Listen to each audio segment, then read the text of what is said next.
Tertúlia. Alô, minha gente, meu boa tarde para todos. Hoje nós temos aí a bagagem pré-ressomática.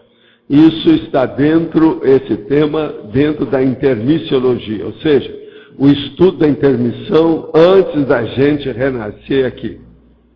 Agora, o que vem a ser a bagagem pré-ressomática? É a experiência acumulada de retrointermissões, de retrovidas e da soma de retroconhecimentos da consciência expressas na condição de consim nesta dimensão. Agora, a bagagem, portanto, de vida, a bagagem genética, a inteligência evolutiva, as ideias inatas, a holobiografia intelectual, o conjunto de auto-experiências, a retovivência intelectual, os antecedentes intelectuais pessoais, o conhecimento inato, o conhecimento latente, a expansão da lucidez pessoal, a erudição pessoal, a apreensibilidade avançada, a confrontação cultural, as potencialidades intraconscienciais, a elaboração do pensamento avançado, as lacunas intelectuais e as deficiências evolutivas. Olha, o que eu li aqui foi mais da fatologia. A parafatologia tem muito mais dados sobre o assunto. E tem uma série aí, no detalhinho, por exemplo, tem mais de 20 itens das logias. E, no fim, nós falamos, a bagagem pré-ressomática embasa a condição de conforto ou desconforto da consciência na vivência da inteligência intrafísica atual, dependente das autodecisões pela RESEX e pela RECIM. Você já buscou aprofundar a qualificação cosmoética e o nível evolutivo das próprias lembranças remotas, ou seja, das ideias inatas? A memória tem ajudado você nesse contexto? Agora, eu quero dizer para vocês que esse é o verbete aqui público, 1004, ele tem só 3 páginas, mas ele tem 41 logias e ele tem 8 máximos. Ele está compactado numa série de condições aí para a pessoa examinar com calma. Agora, vale a pena ver, por exemplo, a sinonimologia, o que é que nós estamos falando, que tem 10 itens, mas é muito mais de 10 itens, porque eles estão repetidos. Agora, eu queria dizer aqui para vocês que nós temos aqui um dado que eu queria falar para a turma que está estudando muito aí, para fazer livro, o seguinte. A obra-prima, ou seja, a Mega GESCOM, não significa uma obra perfeita. Uma obra perfeita, a rigor, na verdade, ela não existe. Não fiquem, portanto, inibidos com os próprios textos originais. A questão nossa é pesquisar e publicar, para a gente poder pesquisar mais depois com heterocríticas. De modo que muita gente aí está inibida porque está querendo fazer uma obra que seja a maior, que é a maior do mundo, a melhor de todas, a obra-prima para ficar acima da biblioteca do Congresso dos Estados Unidos, quer dizer, alcançar prêmio Nobel, que é besteira, ou o prêmio Pulitzer, que também é outra bobagem, isso aí não interessa muito. Agora, gente, eu queria falar para vocês também que tem um casal de australianos que apareceram aqui hoje, que eu queria que eles levantassem para a gente dar uma salva de palmadas para os dois.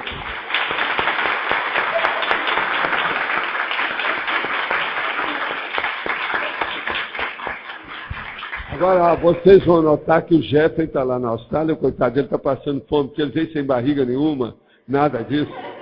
Ele, de vez em quando, ele andava tanto aqui, porque tinha excesso de peso, ele deitava aí na grama e ficava assim. Ó. Então, agora não, ele está bem, está certinho, arrumadinho. Parece que a minha chefa lá está dando um jeito nele. De modo que, eu não sei se está faltando comida mesmo, a gente não sabe que ela também está muito magrinha. Mas eles estão firmes. O que eu sei também é o seguinte, parece que eles vão fazer uma apresentação sobre o processo da conscienciologia na Austrália, Eles vão falar no discernimento. E vão ficar aqui, talvez, até lá para dezembro, não é isso? Ficar até no Natal. Eu acho que seria bom a turma aí examinar para ver o que é que eles podem dar. Talvez dar um curso agora, nesse fim de ano, alguma coisa que tem. Precisa aproveitar esses dois que estão aqui. Essa menina aí é minha cria de muitos anos, você sabe. Eu prezo muito a ela. É Rio, Curitiba, Buenos Aires, fim do mundo, Europa. Quer dizer, é um monte de condição. Agora, ela está sempre aí firme. No início, eu quero só contar uma sujeirinha dela. O caso todo é o seguinte, ela era tarada quando foi para Buenos Aires, que ela ficou entusiasmada com o processo do freudismo, da psicanálise. Não é verdade? Não é verdade? Chegou no ponto, eu virei para ela e falei assim, ó, vai chegar o dia que você vai ter uma frustração danada com isso. Buenos Aires é a capital do freudismo. Cedo ou tarde. Agora, com o tempo, ela foi se ajustando, amadureceu, viu as coisas todas, mas ela estudou muito. É uma das donas que mais conhece aí psicanálise, é ela. Essa história toda lá. Agora, ela estava na capital da psicanálise, né? Os portenhos são doidos com isso, até hoje. Mas agora, de lá para cá, esses 9, 10 anos que foi isso, a psicanálise caiu muito, né? A mesma expressão, tudo isso caiu muito. Agora, eu já tinha avisado muito antes que o meu negócio, usando a psicanálise, você chega lá com a lupa e vê o processo de parapsiquismo, você não dá valor para a psicanálise.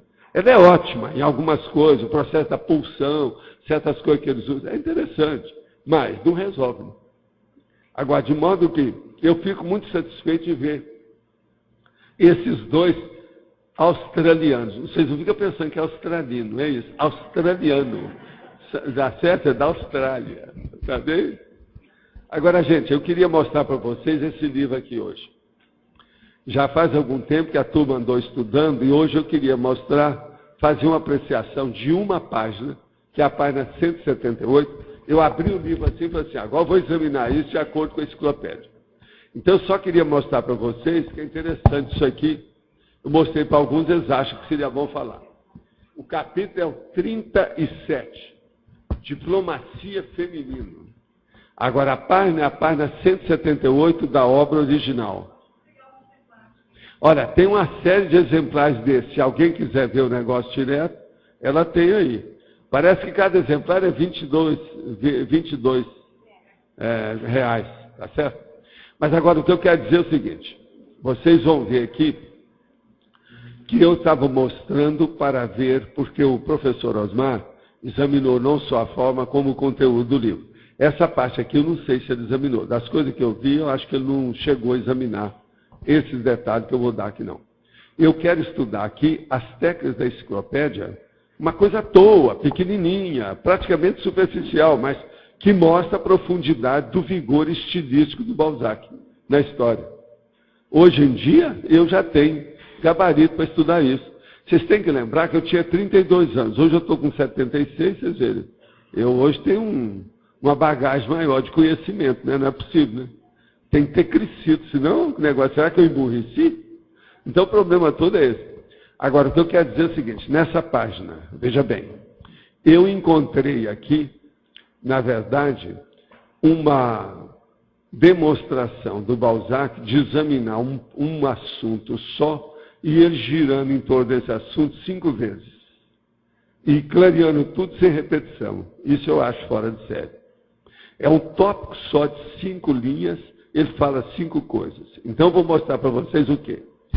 Ele fala assim, no silêncio que se faz espontâneo, ouve-se apenas a fala crepitante das línguas de fogo que esparzem, de quando em quando, lucilantes labaredas de chuvas de faúlhas cor de sangue.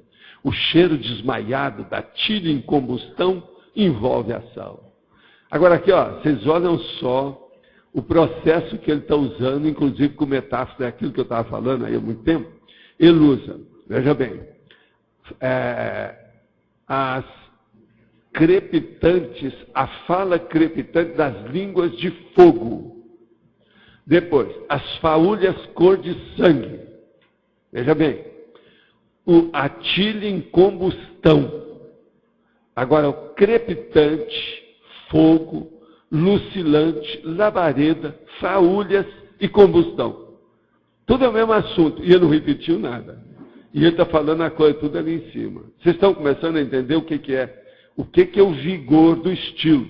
Eu estou falando aqui do ponto de vista, agora, praticamente literário da história.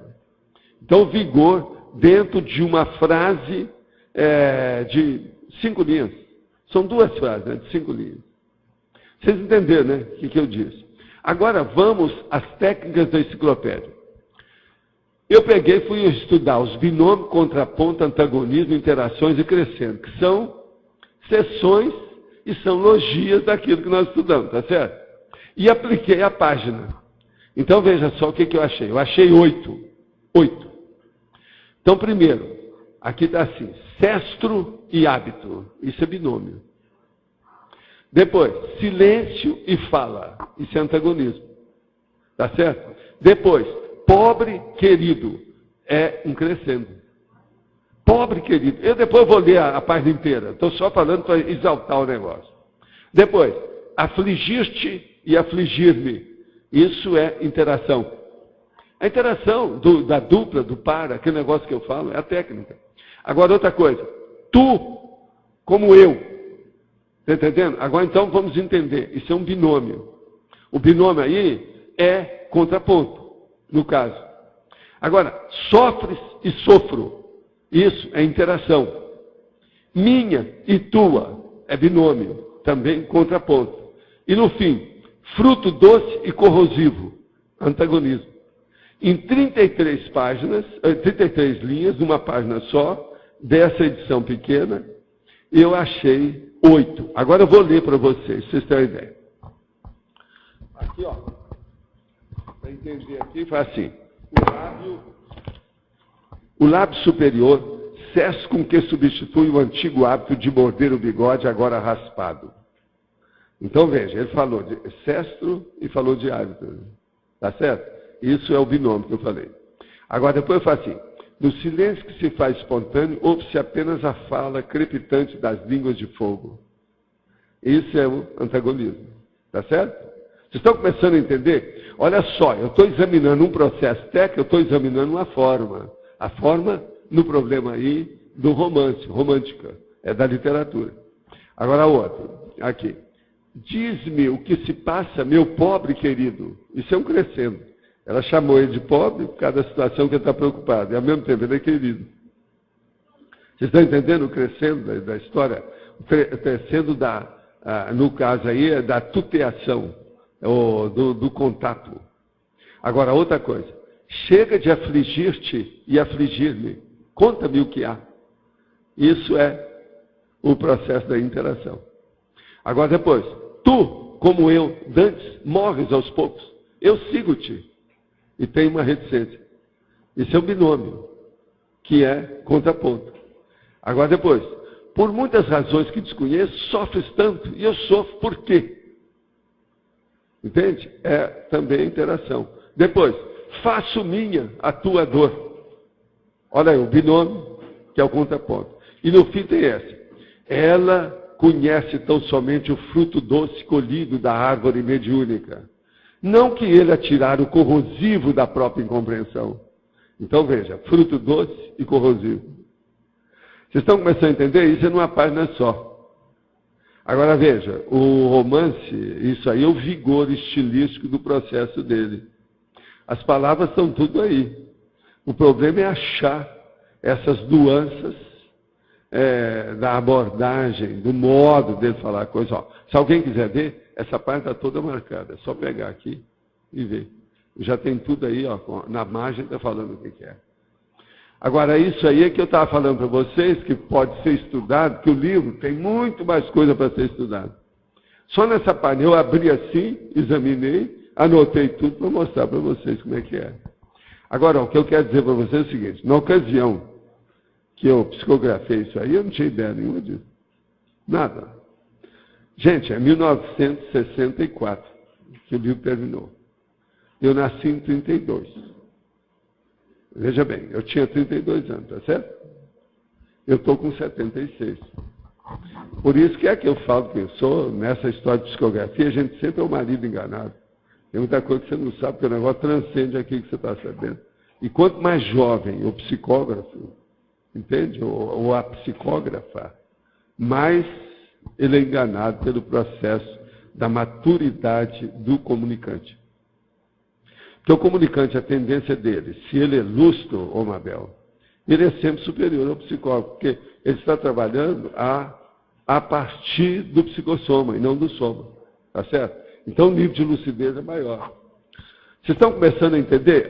Eu não sei, por exemplo, se a gente poderia dizer que essa abordagem que eu estou fazendo é um pouco diferente da do Osmar, devido ao processo técnico que eu estou usando da própria enciclopédia.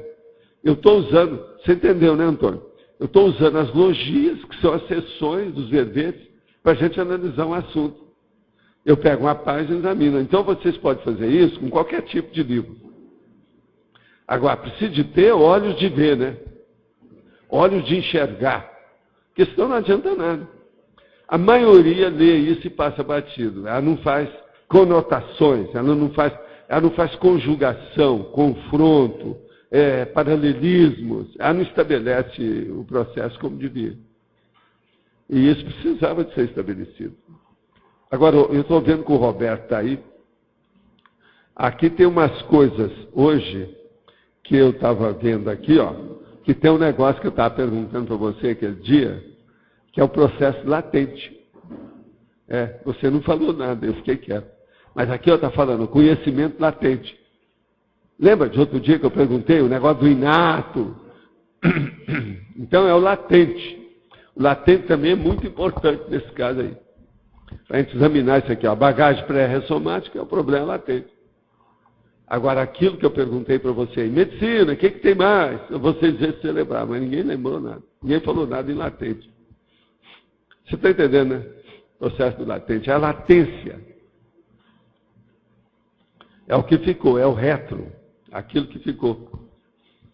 Agora, ó, de modo geral, então, vocês estão entendendo isso aí. Eu não sei, a minha intenção foi clarear mais os assuntos para mostrar a parte técnica mais séria do que é um texto. Quanto mais a gente estudar isso, melhor. Ela já fez, já?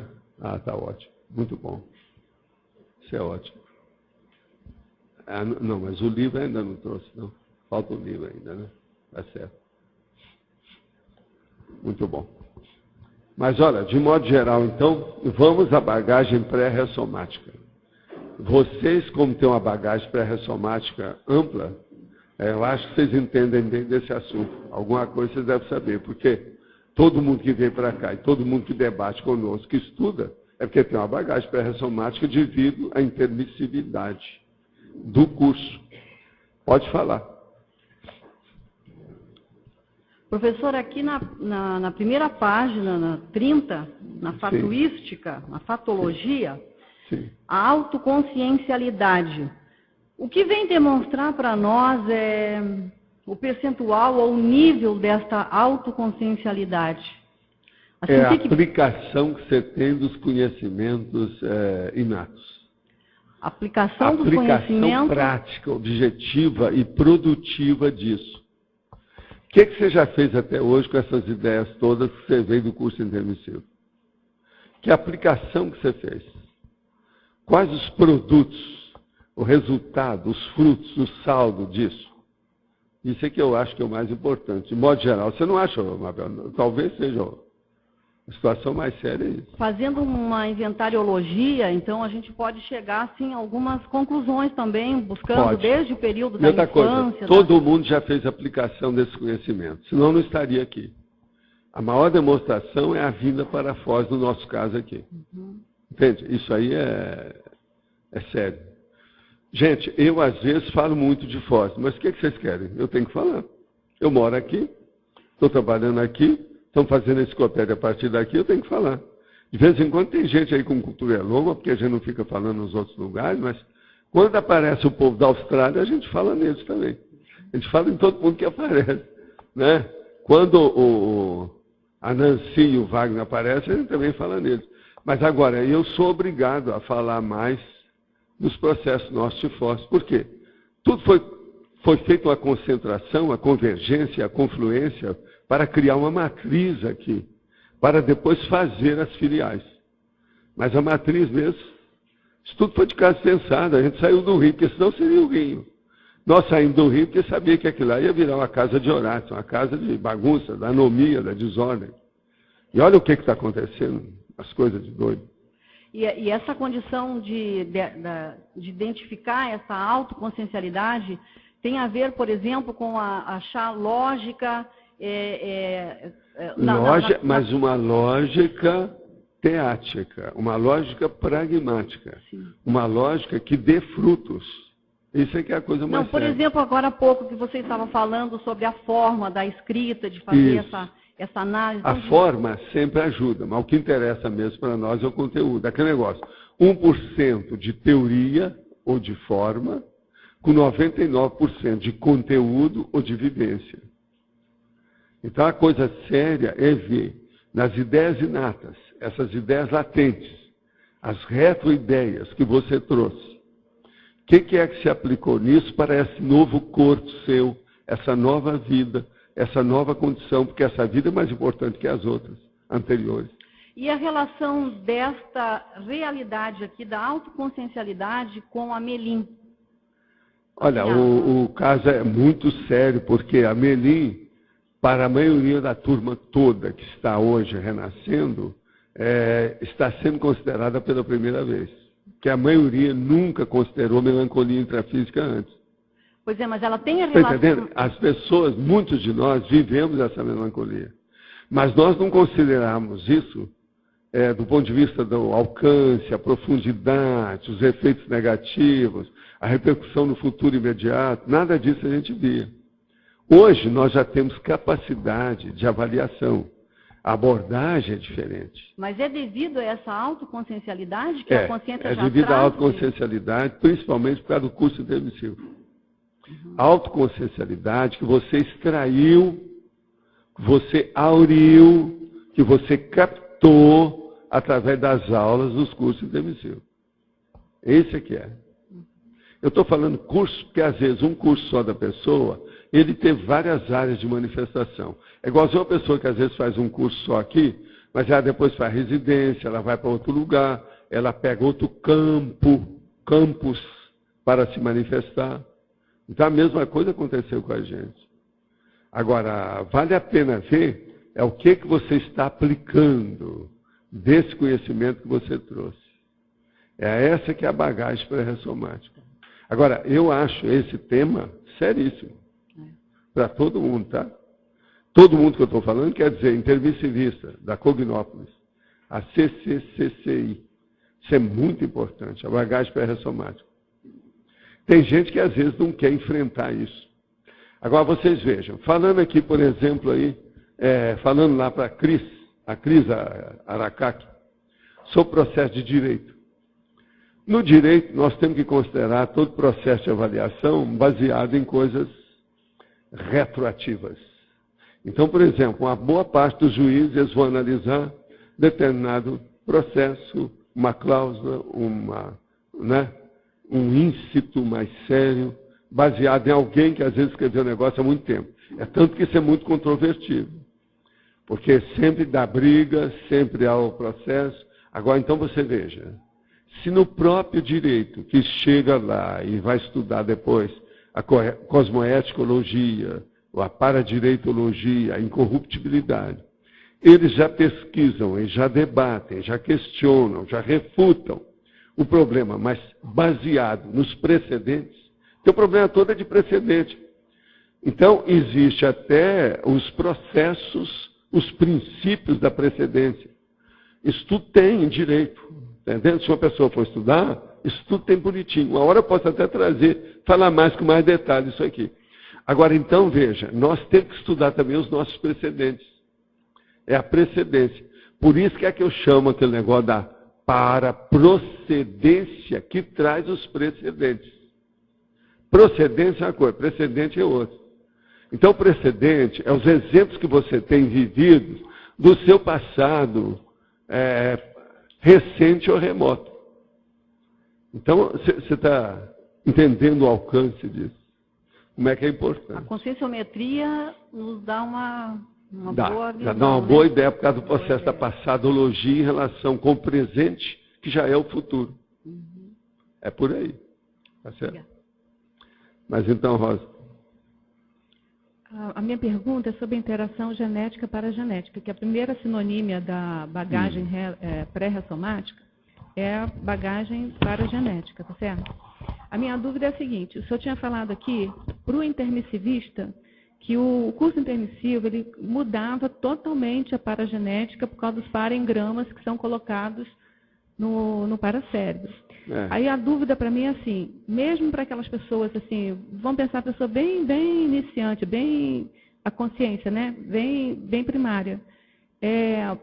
Mesmo assim, nesse jogo de genética e paragenética, a genética sempre ganha ou tem algumas... Não, a paragenética sempre ganha? Sempre? Não é sempre. É isso que eu quero saber. Nós não podemos afirmar nem pró nem contra. Depende da pessoa. Agora, a tendência não existe é o seguinte, essa primazia. Não, existe um aspecto aí que não pode ser esquecido. Na questão do curso intermissivo, a ascendência da paragenética é muito maior. É muito maior. Então não compara não, porque não dá certo. Isso para mim está claro. Pois é. Mas para mim... Mas agora, para as outras pessoas, por exemplo, uma pessoa que não fez o curso intermissivo, chega aqui, devido a um parentesco, uma amizade, um grupo, um clube, alguma coisa que ela viu, o processo do online, televisão, um curso, ela chega aqui e começa a ver e admitir alguma coisa disso. Essa pode aumentar a consciencialidade muito, de uma hora para outra. Depende dela. Aí no caso a genética... Outra coisa, uma pessoa dessa, eu já falava isso no início do Instituto, uma pessoa dessa, ela pode alcançar saldo na ficha evolutiva nessa vida, melhor do que um inversor, melhor do que um reciclante. Então não dá para generalizar. Não dá, porque a consciência ela é um ponto de interrogação. A minha convicção era essa também, só queria confirmar. Uma pessoa é sempre um ponto de interrogação. Você nunca pode afirmar tudo sobre ela. É aquele negócio que eu estava falando, esse negócio, por exemplo, perfeição não existe. Agora, a imperfeição também absoluta não existe. Todo mundo aqui já tem muita bagagem de milhares de vidas anteriores. Como é que fica isso? E outra coisa, nós já éramos curiosos quando a gente já era gato. Lá em casa tem 3 gatinhos que foram recolhidos na rua, que o carro ia passar em cima. Agora, são pé duros, quer dizer, bem selvagens, aquele de olho grande, nariz comprido, quer dizer, o focinho é comprido. Ele não é da nobreza, ele é da plebe. Agora, o que é que se passa? É uma curiosidade absoluta. Eles são tão curiosos que você deixa eles dentro da caixa, agora a hora que abre, eles caem da caixa. Toda hora. Aquilo é 1, 2, 10 vezes. Eu já fiz experiência com eles, é impressionante. Agora veja, gato já é um bicho curioso. Agora veja, quantos milhões de anos vocês foram gatos? Eu estou falando milhões, pode ser até bilhões, eu nunca sei, né? Agora, então, se já havia isso tudo, essa curiosidade, então, nasceu com o gato, né? Ou antes do gato. Essa curiosidade, por exemplo, sua, de fazer pesquisa do jeito que você é. Não, descobri, aquela hora que você faz assim com a mão, descobri, vi aqui uma coisa, encontrei, achei, é isso aqui. Isso aí é a curiosidade do processo da pesquisa. Isso é muito sério. É o Antônio, a hora que o Antônio fica um pouquinho afobado, que é coisa rara, né? Não, mas veja. Isso é o processo da curiosidade. De modo que isso tudo vem de um passado remoto da época dos gatos. De modo que hoje eu estou trabalhando com pessoas que são gatos e gatas bem mais evoluídos. Agora, assim, em termos de escrever um livro, como você estava falando, né? Isso, por exemplo, eu tenho essa convicção íntima, até por causa das tertúlias, como aprendizado teórico, porque eu não tenho rememoração nenhuma, assim, para não, mas vai ter, sempre tem. Mas, assim, para escrever, tem algum fato, assim, do dia a dia, assim, que possa comprovar isso? Não, tem que ser por retrocognição mesmo, né? Esse fato que eu estou falando da genética... Não, aí entra os atributos conscienciais, que é Deus 20, a listagem dos 20. Sabe, tem que ver a listagem, não tem. Aquela listagem você tem que ver, porque isso aí também faz o repuxo, o refluxo. A coisa vem à tona. Não, sabe o que é? Por exemplo, quando eu afirmo uma coisa dessa, não, pode ter uma genética... mas isso tem os aí seus a pessoa atributos, me diz, não, por quê? Aí parece que eu estou Mas não pode esquecer os atributos disso, não. Os atributos de quem? De quem está falando, é isso? Não entendi. São os atributos seus. Entendi. Isso aí, ele fortalece e potencializa as suas rememorações. Entendi agora. Por exemplo, como é que você pensou aquela ideia? Pode ser teórica, mas para mim é uma convicção. Então não tem... entendi. E outra coisa, isso é inato. Entendi. Aí é o processo da bagagem. Tá certo? Então, minha chefa... Professor, dentro dessa linha que a Rosa está colocando e que a Janete falou da autoconsciencialidade, o que dificulta a gente vir para essa vida, né, e ter a dificuldade de relembrar as bagagens pré-ressomáticas? Não, a dificuldade, é bom dar um desconto nisso aí. A dificuldade que a pessoa tem, ela é relativa. Porque depende da cultura dos autoassédios. Pois é, mas isso é relativo. O que a gente às vezes fala, e que o povo às vezes está querendo, muitos de vocês exigem, é ter o detalhismo exaustivo daquela lembrança. Esse é que é o difícil. Como é que faz Mas, por exemplo, a estrutura básica da lembrança, da vivência, a pessoa tem. Senão vocês não estariam aqui conosco. Está entendendo? O conjunto mostra que a pessoa tem aquela estrutura, aquele arcabouço da lembrança, da holomnemônica, da mnemossomática propriamente dito, a pessoa tem. Agora, aqueles detalhes, o processo de passar o pente fino na história, que muita gente aqui está exigindo, isso aí é que é o difícil. Como é que a gente faz isso?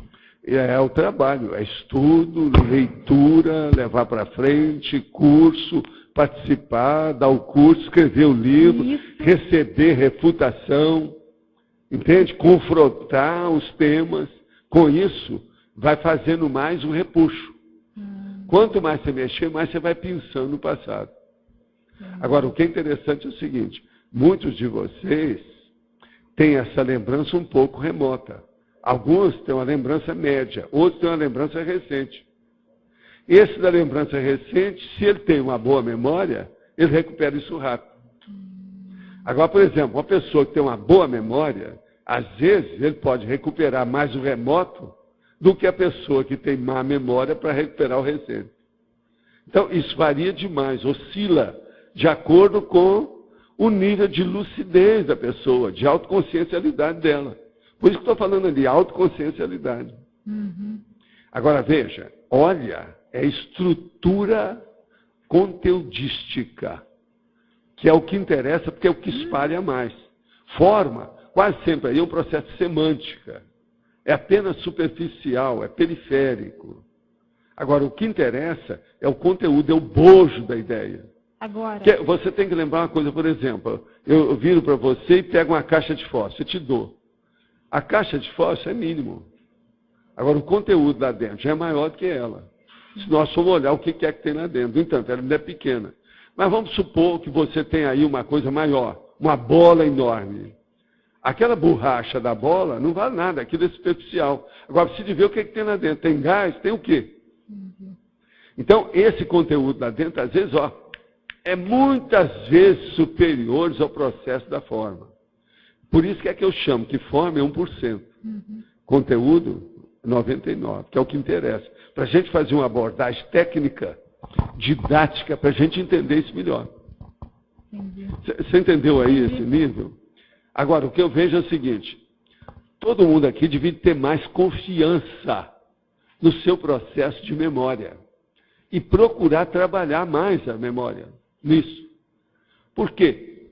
Tudo é uma base de puxar o fio da meada. Tudo tem uma reação em cadeia ideativa ou ideológica. Você puxa uma coisa, pega outra. É o processo da associação de ideias que começa pela dissociação. Aí vem o confronto, o cotejo, o paralelismo, a comparação. Tudo é por aí. Vocês se ter, vamos dizer, autoconfiança nisso, para fazer associação de ideias. Aí vocês vão ver por que eu insisto tanto. E desde lá do Reurbanizado, eu coloquei aqueles 2 sessões mais sérias lá que tem, os capítulos, que eles até não entendem por que está isso nesse livro. Você lembra, né? Aquilo é muito importante. Tem os tropos, as comparações, as aproximações simples, os cotejos. Lembra do cotejo? As dissociações.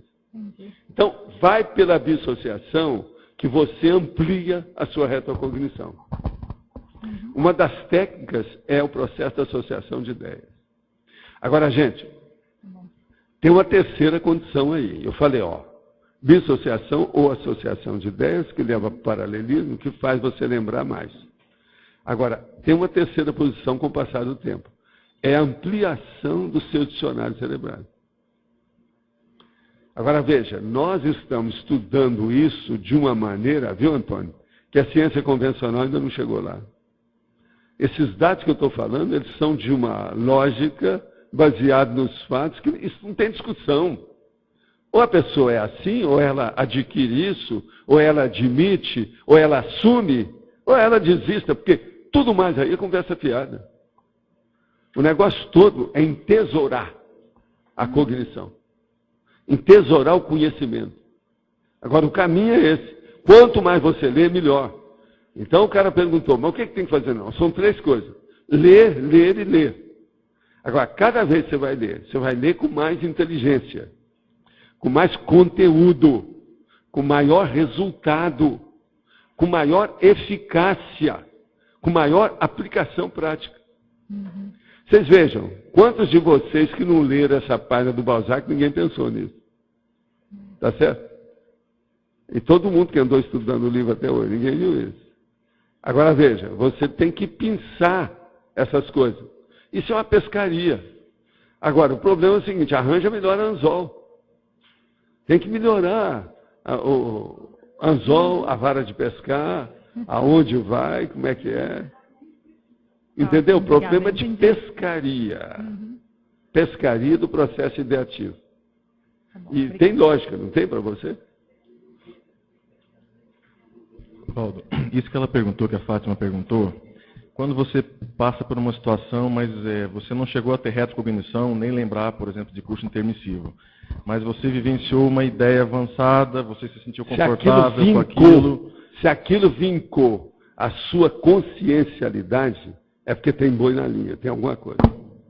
É isso que Vincar. Lembra o que é vinco? Vinco, eu estou aqui, eu faço assim na pele, mostrei um sinal, é o vinco. É isso que é importante, então, é a vincagem. Era isso que eu queria não que o senhor falasse um pouquinho. Não é vínculo, não, é vinco. Vincar, entendi. É o sinal, a marca. Entendi. Então, às vezes a gente passa pela situação, não chega a ter, por exemplo, uma retrocognição, mas você pode ter sentido energia. Não, você ouviu o galo cantar, só que você ainda não está sabendo orientar. Em matéria de latitude, você ainda não está bem. Isso aí eu penso só isso, o problema todo é esse. Mas agora veja, se a maioria de nós todos. Valdo, isso eu penso numa próxima vida, isso já não vai acontecer assim.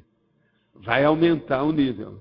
Você está entendendo? A situação para todo mundo vai melhorar em matéria de memória. Por isso que eu falo, sejam intelectuais hoje, nesse corpo, nessa vida. Que na próxima coisa vai aumentar geometricamente. Isso é que é importante, geometricamente.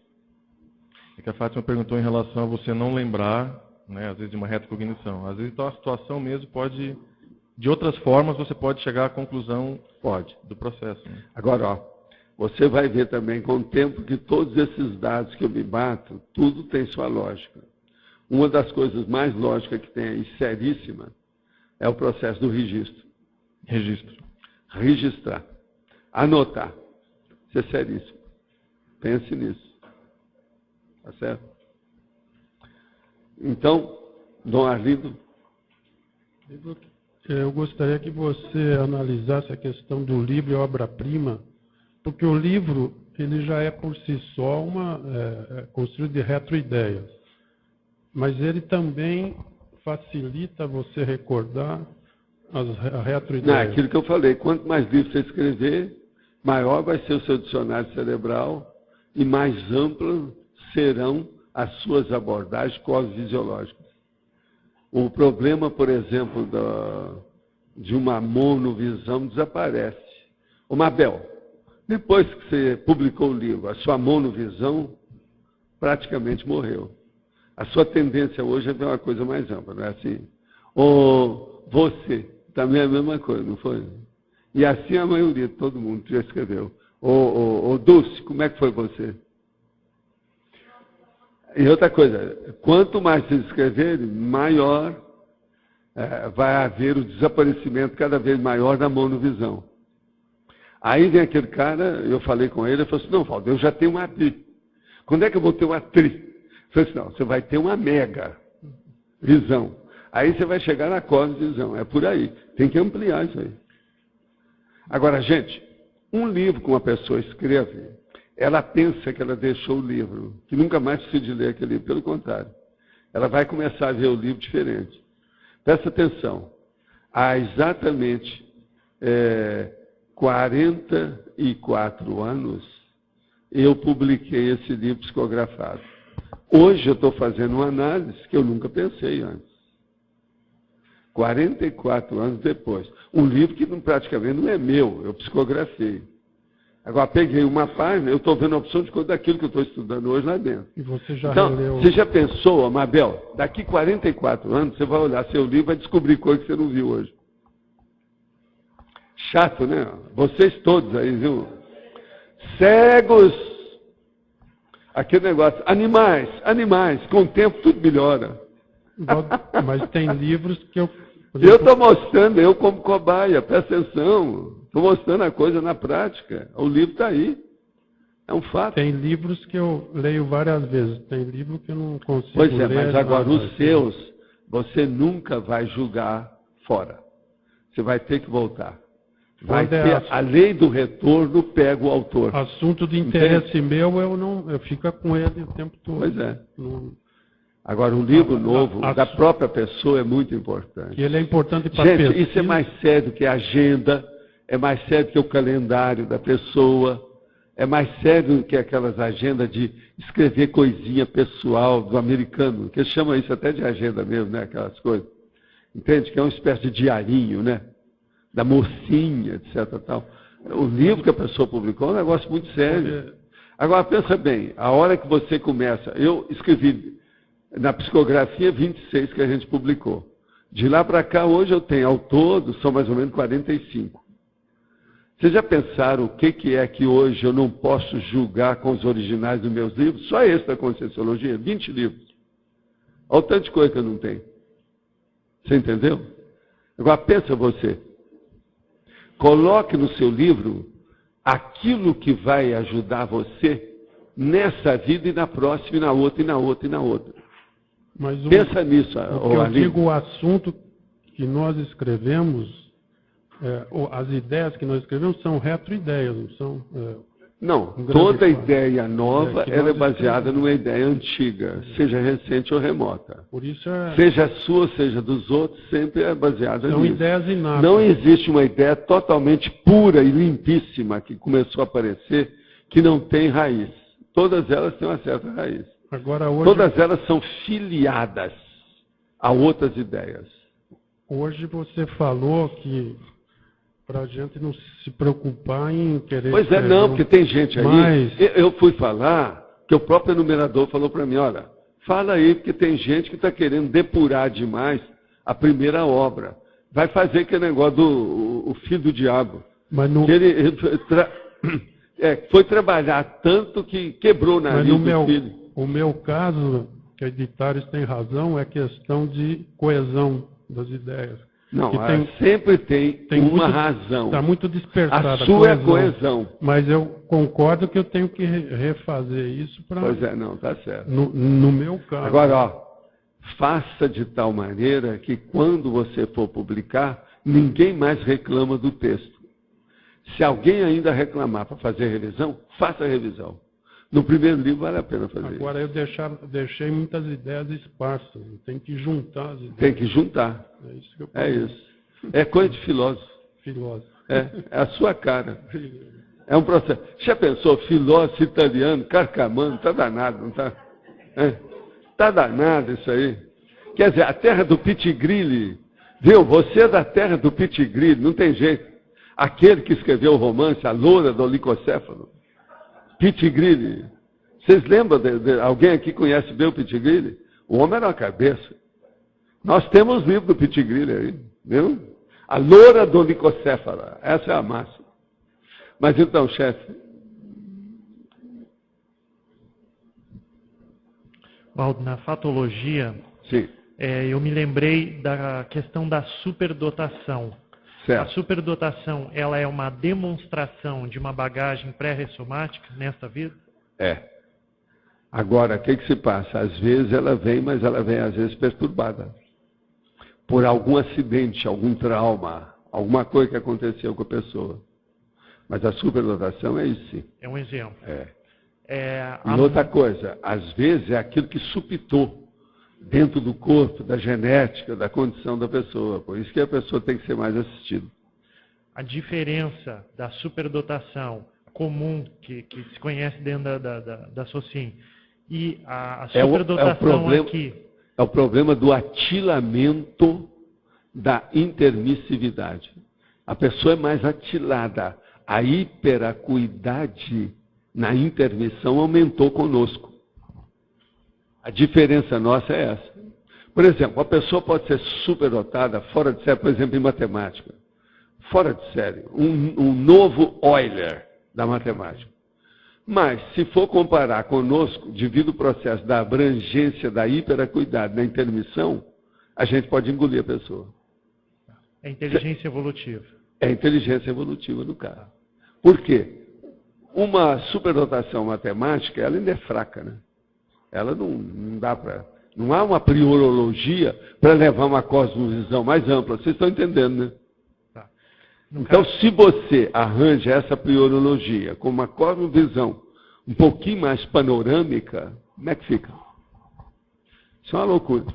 Então, você engole esse povo todo. Eu estava pensando sobre acrescentar a superdotação aqui na fatologia, mas eu vi que na primeira linha tem inteligência evolutiva. Eu pensei que estivesse dentro dessa inteligência evolutiva. Eu nem sempre ponho a superdotação, porque eu ponho mais a inteligência evolutiva. E quase sempre eu ponho entre parênteses depois. E fecho parênteses. Tá. Uma outra questão dentro dos estudos do desenvolvimento humano e de inteligência, tem um pesquisador chamado Cattell que ele explicou sobre inteligência fluida e cristalizada. Sim. Essa inteligência cristalizada seria a bagagem do que a pessoa possui nessa vida, né? Da experiência de vida dela. Caberia colocar essa definição aqui, inteligência cristalizada? Não, em parte, mas isso aí varia muito, porque tem gente que pensa de outro modo, devido ao processo do inconsciente. Você tem que lembrar que precisa de casar isso aí com o processo de inconsciente e subconsciente. Esse negócio varia muito. Tem muita gente que faz outras abordagens nisso. Agora, o que eu quero dizer para você é o seguinte. Outros que fazem muita comparação é com disco rígido. Olha o problema da informática e veja o problema da mnemossomática dentro da informática. Que isso aí amplia mais ainda. Se nós vamos fazer comparação, teria que comparar com isso tudo. Tem um monte de condições. Eu já escrevi a respeito disso. Alguma coisa já tem. Em alguns verbetes. Mas é outro assunto. Mas já existe listagem de abordagem sobre isso. Você está entendendo o problema do disco rígido? Sim, eu entendi. Porém, eu vejo que essa definição, né, de inteligência cristalizada, apesar de eu discordar da palavra cristalizada, mas ela é o que mais se aproxima do que a SOCIM possui hoje de bagagem pré-ressomática. Por isso que eu acho que valeria a pena de incluir. Fala com a Rosa. Vamos ver o que ela acha aí. Vamos ver. É uma boa. Então, dona Rosa. Professor, voltando ainda ao Cristo espera por ti, né? Capítulo, página 178, né? Esse segundo parágrafo. E outros parágrafos mais que o senhor leu também. Aí o que a gente viu é o seguinte, embora com essas figuras de linguagem, dando toda essa conotação metafórica ou metonímica que o Balzac usa em seus livros, o senhor está fazendo uma releitura, saindo uma releitura de uma abordagem técnica. Psicossomática e entrando na mental somática. Na somática, mental somática, né? Para mostrar que o negócio é mais sério que a gente pensa. É isso que o Osmar andou vendo, uma opção de coisa. Mas você lembra que eu já falei aqui? Olha as metáforas que tem no livro. Pois é, isso aí então, o povo logo que foi publicado, a turma de São Paulo, que era gente técnica disso, falou, o livro precisa ser examinado pelas metáforas que ele tem. Então, em tudo que nós lermos, por exemplo, uma nova heterocrítica dos autores, não só o Balzac, podemos ver se essas metáforas, não como é só isso. as figuras de linguagem... O ideal era você pegar o verbete, com todas as logias, as seções, as 70 que tem, e passar como se fosse uma régua em cima do texto que você está examinando, sob a análise sua. Examina que você vai descobrir coisa do Arco da Velha. Quando o senhor fala em enumeração, também, na figura de linguagem, a literação também, né? É uma literação, né? A literação, também pode ser, mas é que aí não é tanto. Agora, por exemplo, eu não uso muito contraponto, mas a maioria disso é contraponto. Agora, ó, das que eu uso, você olha aqui, ó, que no detalhismo, aqui, esse aqui, praticamente tem um monte. A maioria do que eu uso. Quer ver, ó, tudo que tem a duplologia, presta atenção, só nisso aqui. Tem o processo da binomiologia, interaciologia, crescendologia, antagonismologia. Só isso aí, ó, nós temos aí 4 que estão falando nesse jogo do processo do duplo. Agora, o que eu vejo é o seguinte, eu aprendi com o enumerador, por isso que o nome dele é enumerador que eu dei. Sim. Que ele é um técnico nessa história. Ele transcende a matemática, a filosofia, o romantismo, o processo da literatura, para fazer a análise do processo das ideias. E isso, então, com o tempo, eu me acostumei, depois de muitas décadas, a ver. E eu raramente posso ler um texto e ficar frio perante o texto. Eu sempre começo a corrigir o texto, eu vejo o que é que não está de acordo, o que é o que vale a pena ser assinalado. Não dá para ler assim, totalmente inerte. Você tem que ter uma leitura dinâmica. A leitura dinâmica minha é diferente dessa que eles falam por aí. Eles veem mais a dinâmica do ponto de vista de tempo. Eu não vejo processo de tempo. Eu vejo o problema da conteudística, da leitura. Você entende? Muito bom, é para ver, inclusive... Agora, veja, faça outras páginas, examina o que você vai achar. Agora, pega o verbete com as 70 seções. Isso vai clarear, vai abrir o caminho para você. Você vai ter outra ideia. Outra questão também, professor, é que na binomiologia... Sim. O binômio memória ancestral. Por exemplo, queria te fazer uma pergunta em cima... Podemos, assim, em momentos assim, de risco de vida, acessarmos como um instinto de sobrevivência uma memória ancestral? De bicho, digamos assim? Não é só isso, não. Numa hora de extrema emoção, um momento crítico na vida da pessoa, se ela vai passar por aqui, que a gente chama do efeito Hulk, isso tudo movimenta a memória de uma maneira mais drástica e traumática. Isso aí vem uma opção de coisa, vem à tona. Aquilo é o refluxo. Você está entendendo da situação, de lembrança. Isso tem. É tanto que uma das coisas mais sérias que eu vejo nisso são as projeções conscientes. Tem gente que tem projeção consciente, que às vezes lá ela teve um choque tão grande que ela volta para o corpo. Quando ela vem para o corpo, ela começa a lembrar das coisas. E lembrar além da projeção. Professor, que eu pensei assim, que eu estava viajando na maionese. Eu tive uma situação, o pessoal que é de Santa Catarina tem a praia de Camboinhas. Eu, muito afoita, ainda jovem ainda, eu fui passar da praia de Camboinhas para uma outra praia, que ela tem assim, várias pedras, e ela enche também. Né, e quando eu fui voltar, não tinha como eu voltar pela praia. É o meu caso, que aconteceu na praia de Peró. Lá em Cabo Frio. Aconteceu isso comigo. Eu estou fazer isso em Cabo Frio, mas lá é numa praia diferente. Pois é, mas em Peró aconteceu isso e todo mundo ficou preso com o carro. Teve que esperar a maré baixar. Aí, olha só, professor, eu, audaciosa, não vou fazer mais isso hoje, né? Eu fui subindo as pedras, imediatamente me veio uma memória que eu achava assim que, isso eu estava viajando, de cabra, de bicho, e formava tipo garra, e eu me pegava realmente descalço nas pedras. Isso é lembrança. E eu consegui. Você sabe que cabra e subida de pedra é normal. Uma coisa puxa a outra, isso é bem. Interessante. Eu pensei que estava viajando. Quer dizer que você é uma cabra da pedra.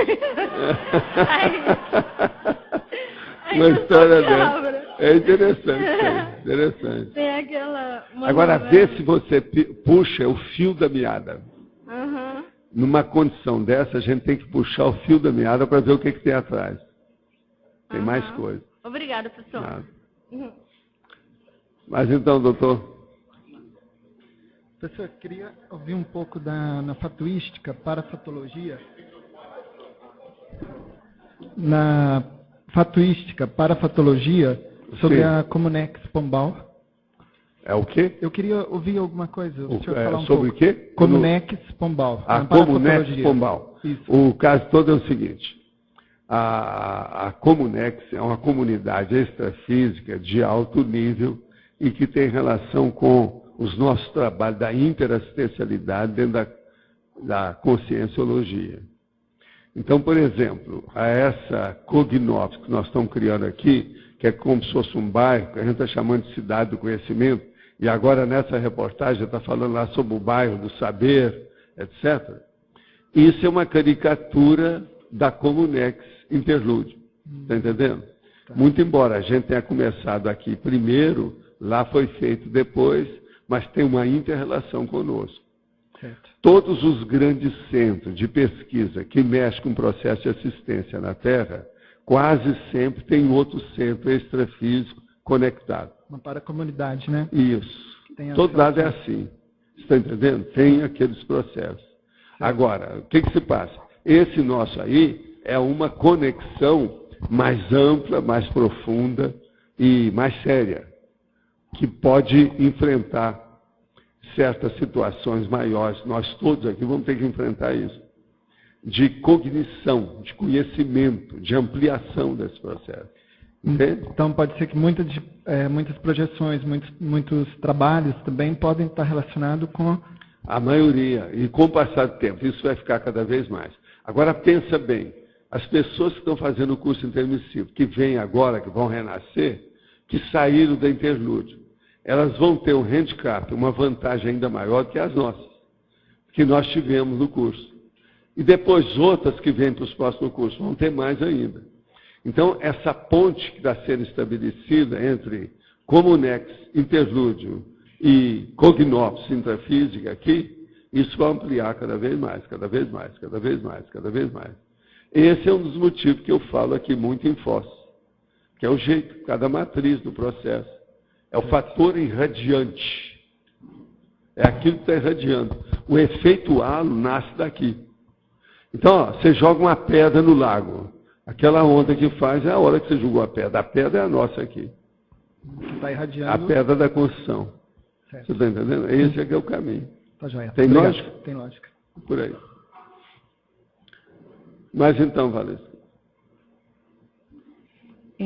Mudando de assunto aí, eu queria saber o que o senhor acha sobre a diferença entre autocorrupção e amoralidade. Sim, o caso é o seguinte, a amoralidade é quando a autocorrupção ficou profissional. Ela é marginal, ela ampliou, já estourou tudo. Então, se a pessoa é amoral, ela não tem limite na autocorrupção dela. Então, a amoralidade é um ponto patológico mais extenso. A doença é mais grave. Entende? Uma corrupção simples, a doença é menos grave. Agora, na amoralidade só tem agravante, não tem atenuante.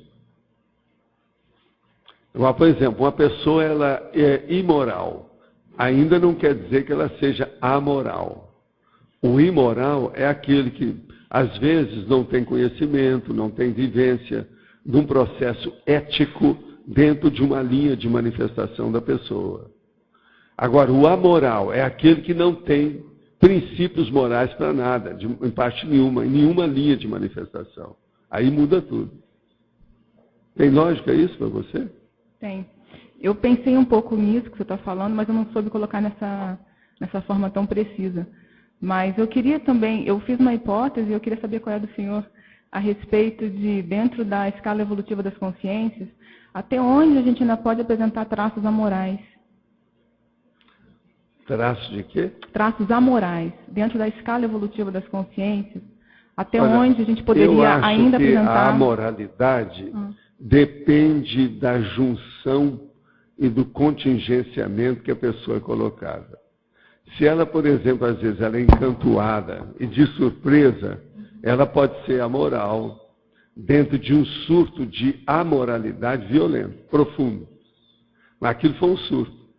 Não quer dizer que ela tenha aquilo como uma coisa regular ou uma condição frequente na vida dela. É exatamente isso que eu queria Agora, o que eu vejo é o seguinte, isso aí acontece, a meu ver, até lá para a desperticidade, eu acho bem fácil. Foi isso que eu imaginei. É por aí. Porque o problema é de ética, né? Eu fiz o link com o autoassédio. Se você ainda tem nível de autoassédio, você ainda pode apresentar alguns traços amorais. O desperto já não apresenta mais autoassédio. Agora, então, a coisa mais séria, às vezes, Valesca, não é nada disso que nós falamos. É a falta de autocrítica. Pensa na autocrítica antes de tudo. O que falta para a maioria de nós todos é burilar a autocrítica. Se nós melhorarmos a autocrítica, a gente começa a melhorar a autoimagem. Você melhorando a autoimagem, você vai acabar batendo na pensionização. Se você melhora a autopensanidade, você fica mais linear, você vai acertar mais as coisas, você vai começar a pensar correto. Você vai falar mais corretamente, você vai agir mais corretamente, vai escrever mais corretamente. Agora, estou falando correção do ponto de vista ético, do ponto de vista de equilíbrio, do ponto de vista da homeostase, ou homeostasia da história. Tem lógico? Perfeito. É por aí. Obrigada. Gente, nós temos aqui outras perguntas. Tenho uma amiga de muitos anos. Temos total liberdade para falar o que pensamos uma da outra e puxar as orelhas quando achamos que devemos. Tenho mais liberdade de falar o que penso com ela do que com a minha própria dupla. Como posso entender essa amizade e o que posso fazer para ajudá-la mais efetivamente dentro da perspectiva conscienciológica? Ela é evangélica. O negócio todo é o seguinte: paciência, caldo de galinha, não é isso? E muita exemplificação. Aqui que eu posso recomendar para você é exemplarismo. A técnica do exemplarismo pessoal, o princípio do exemplarismo pessoal, o modo de dar um exemplo prático, objetivo para ela, para melhorar. Mostre que a conscienciologia pode ser superior à Bíblia. Esse é que é o caminho. Ontem o senhor falou que temos que fazer amizade na baratosfera. Isso é assistencial? Sim. Como é que você vai, lá pelas tantas, você vai ter mais força para ajudar os outros? Você vai acabar batendo na baratosfera, porque lá é a capital dos assistidos, né? Capital dos assistidos. E que precisa ser transformado na capital dos assistentes. Tá certo? Fazendo essas amizades, querendo o melhor, vamos ficando conhecidos e passamos a reconhecer as consciências que se relacionam ao nosso passado, limpando a ficha retrocognitiva. Isso é o caminho evolutivo? Então, sem amizade verdadeira não existe evolução? Eu falei aqui ontem isso, né? Falei bem claro. Sem amizade real, não há evolução de alto nível. Eu faço a faculdade de turismo. O que observo é que praticamente 99% dos jovens adoram esportes radicais e também observo o aumento dessa prática em todo o mundo. Seria eles com os réus ser somadas? É preciso de falar alguma coisa sobre isso? Muito bem, o meu amigo já fez o diagnóstico. Parabéns. Qualquer coisa, dá uma olhadela no Homo sapiens reurbanizatus, que lá tem mais detalhes sobre o assunto. O nome é riscomania. Não vamos esquecer do riscomania, que isso é que é a coisa séria. Qual o melhor método para estudar o Homo sapiens pacífico? É lendo, riscando e criticando o livro de cima a baixo, de capa a capa, tudo quanto é página, dobrar as folhas, meter o pau, desancar, criticar, refutar, questionar. Tem mais algum verbo que você acha que eu devia falar? Não, acho que é por aí, né? Agora, outra coisa, muita paciência, porque o livro pesa 2,5 kg. Senão ele cai no seu pé. Se você ficar com raiva, não pode ter, tem que ter tranquilidade. Não ele cai no pé, vai amassar o dedão, o ralo, como é que fica? Como é instalado, desenvolvido e ampliado um chakra planetário? Olha, isso aí eu não sei bem não. A única coisa que eu posso te informar é o seguinte, esse negócio de chakra planetário tem relação direta com os serenões. Eu tive estudando essas coisas todas e a gente vê que alguns dos serenões que eu consegui identificar e localizar, eles estão dentro das placas tectônicas mexendo com o processo de energia física. Essas personalidades mexendo com essa energia física, elas estão mexendo com o processo da energia imanente.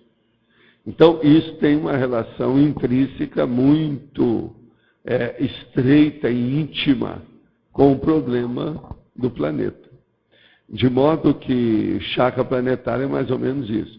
Agora, o que eu vejo é o seguinte, eu percorri uma boa parte desse mundo todo aí da Terra, para examinar onde é que tinha mais os processos de energia positiva e negativa. A gente escolheu Foz devido a essa situação toda, que aqui tem chakra nesse sentido.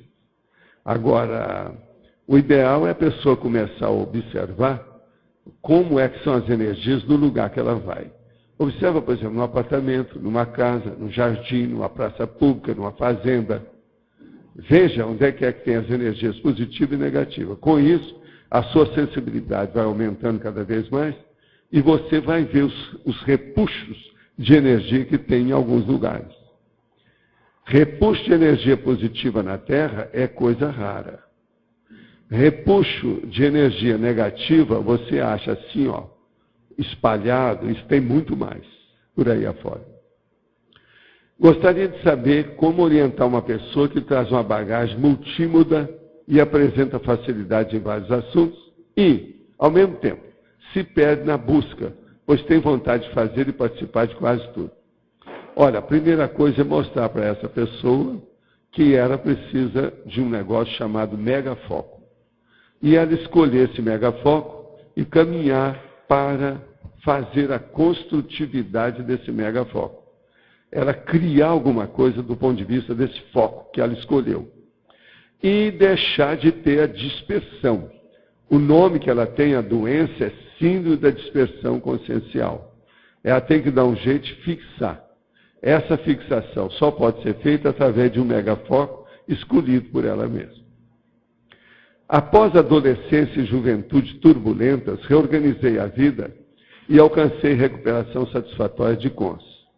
Hoje sou engenheiro de multinacional, palestrante esclarecedor e motivacional, já com livro publicado. A conscienciologia me ajudou bastante nesse processo de reorganização e recuperação de consciência. O que fazer a partir de agora para otimizar a bagagem consciencial da próxima série? Olha, eu estou esperando o seu próximo livro. Quer dizer, lembre-se que eu pedi e cobrei de você, em nome da comunidade conscienciológica, cosmoética, internacional, aqui de Foz, e eu peço a você, pode mandar o segundo livro, quer dizer, vamos ver isso. Inclusive tem lá, o nosso chefe lá, está lá de olho, é o maior aqui, que é o Max, ele é o máximo. Então ele está de olho aí. Qualquer coisa, manda o livro que a gente publica. Existe editora, é para isso. Vale a pena falar o autor aqui? Vale? É o Fábio Campos Moraes, aquele que escreveu A Mente no Corpo e os Pés no Chão. Aquele, sabe, aquele rapaz. Ele é muito bom. Desde que comecei a fazer TENEPS há quase 2 meses, eu tenho observado que quando começa eu ouço o canto dos passarinhos. O senhor disse que é ectoplasmia. Gostaria que explicasse esse processo.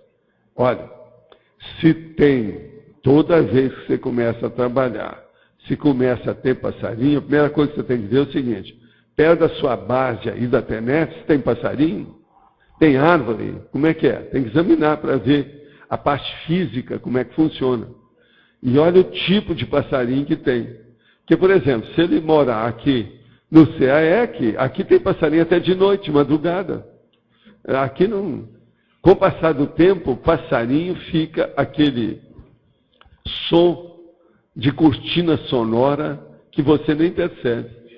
É o chamado ruído branco, mas que não é a melodia branca dos pipiu, pipiu, tititiu, tititiu. Atualmente, por exemplo, nós estamos na fase dos sabiás. Tem muitos. E já tem, de vez em quando, está começando a aparecer a pomba.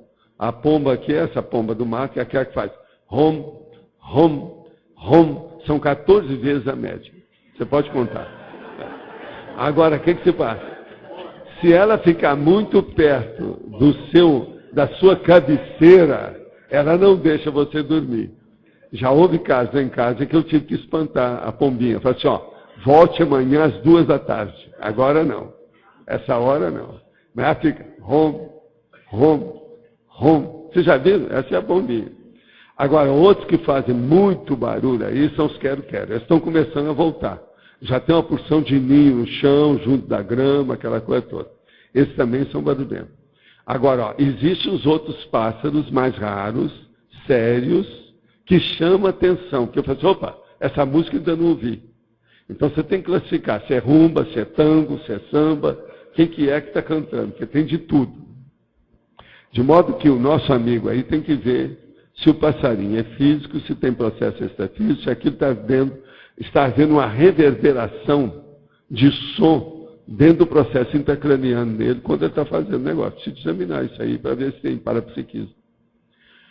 Agora aqui, quando praticamos a técnica do paralelismo para confrontarmos certos tópicos, muitas vezes parece que estamos tendo ideias inatas.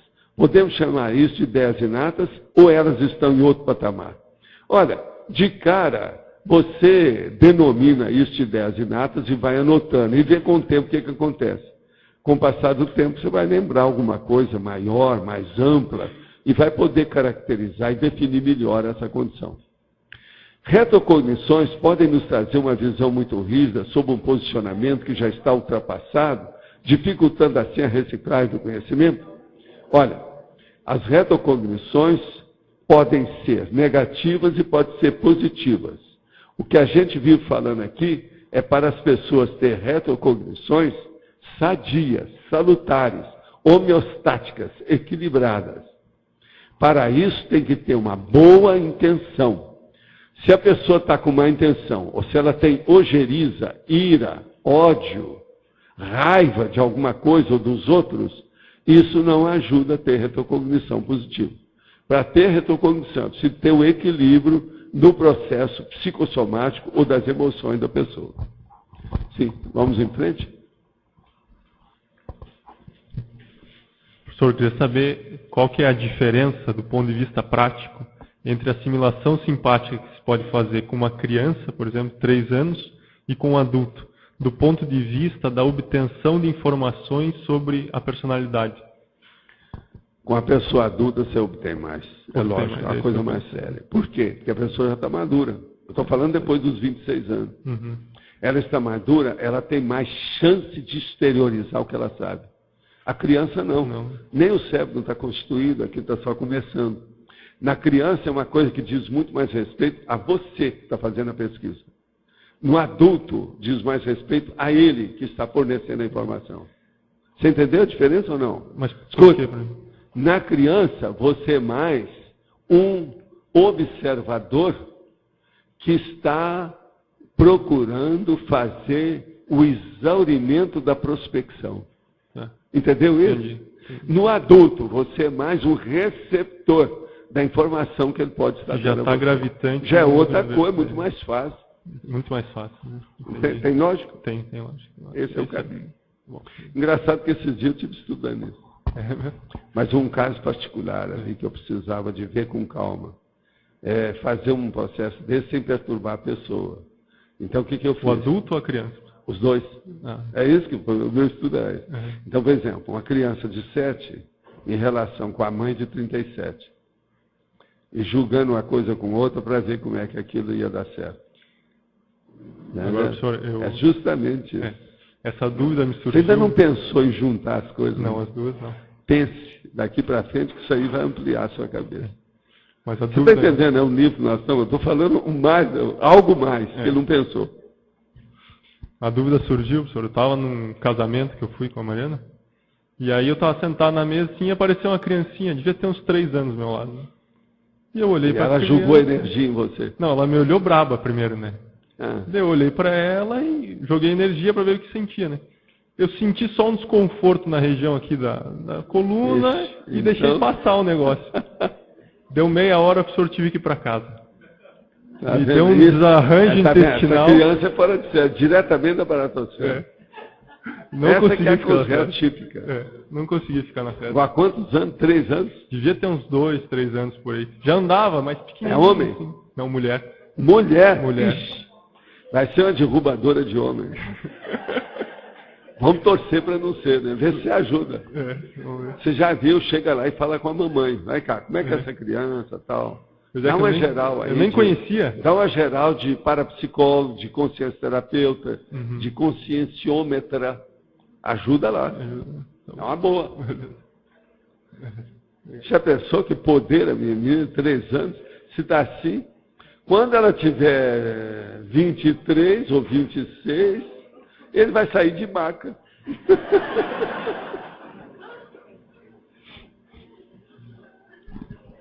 Professor, quando eu estava estudando Cristo Espera por Ti no primeiro Heterocrítica, uma das coisas que me chamou a atenção foi o fato do Jules ter aquele talento todo para música, basicamente a vida dele ser, né, voltada a essa arte. Para o violino. E na próxima vida não ter nada a ver, ele não acessou nada disso. Né? Até por conjunções assim, da situação, da mãe dele que favoreceu essa situação. Aí isso me chamou a atenção pelo fato de que a pessoa pode ter desenvolvido tanto um talento numa vida... Todo mundo aqui está cheio de talento ocioso. E o senhor fala isso, talento ocioso. Pois aquilo que a pessoa não usa hoje ainda, até o momento. Então, aí a minha dúvida é o seguinte, tem um determinado período ou um determinado nível da evolução em que essa determinação é mais dependente do... Na dispersidade. Na dispersidade, escuta, só para atalhar o seu pensamento. Na dispersidade, a versatilidade, a polivalência é colocada a funcionar. Eu vivo falando aqui, ó, todo mundo aqui é polivalente. A maioria nem sabe disso, nem leva isso. O dia que alcançar a dispersidade, a pessoa vai ver isso mais. Ela vai ser mais senhora do... Ela vai dar mais valor para isso. Mas por quê? Porque ela tem mais... Por causa do processo da cosmovisão. Ah, por causa da cosmovisão. Escuta, por que a pessoa tem monovisão? Por que a pessoa não vê que ela pode alcançar uma cosmovisão maior, que ela é polivalente? Por quê? Ela tem o pensamento curtinho. Esse pensamento curto, específico, praticamente quase que pontual, ele existe porque ainda tem muita assédio. Tem muita assédio devido ao alto assédio da pessoa. É aí que vem a interiorose, o processo. Como é que chama aquela pessoa que já tem um pensamento do preconceito? A priorismose. Você está começando a entender? Olha só como é que esses pensamentos estão todos interligados. Quando a pessoa começa a dilatar a cabeça, ela chega na dispersidade. Por que dispersidade? Porque é a hora que ela vai deixar de ter autoassédio e heteroassédio. Ela então vai, pela primeira vez, enfrentar a realidade do cosmos.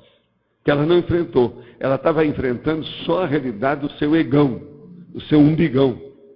Ela vai sair do umbigo através da dispersidade. Eu estou falando assim, do ponto de vista prático, objetivo, claro. Tem lógica isso? Tem lógica. Então pense, problema, versatilidade e essa capacidade ampla que a Consim tem. Consim, como nós chamamos, poliédrica, multifacética, multifacetada. Nós todos aqui, maioria aqui já foi muita coisa. Vocês já pensaram? A gente não sabe, eu não sei quantas profissões cada um aqui já exerceu em vidas anteriores. São centenas de profissões. Todo mundo aqui já exerceu. Agora, então, veja, uns têm mais versatilidade e potencialidade assim, está entendendo? De polivalência do que outros. Agora, isso não tem jeito de esconder. A hora que a pessoa começa a pensar na interassistencialidade devido à dispersidade. Então a gente não tem a cosmovisão Muita coisa dependente do disso. autodesassédio. A pessoa tem, vou repetir, ela tem monovisão, ela tem interiorose, ela tem a priorismose. Eu vivo falando esses nomes, eu mesmo criei os nomes de propósito para chamar a atenção, entendeu? Entendi. É por aí. Agora, o pior da história não é isso não, Juliana, tem um troços pior do que esse.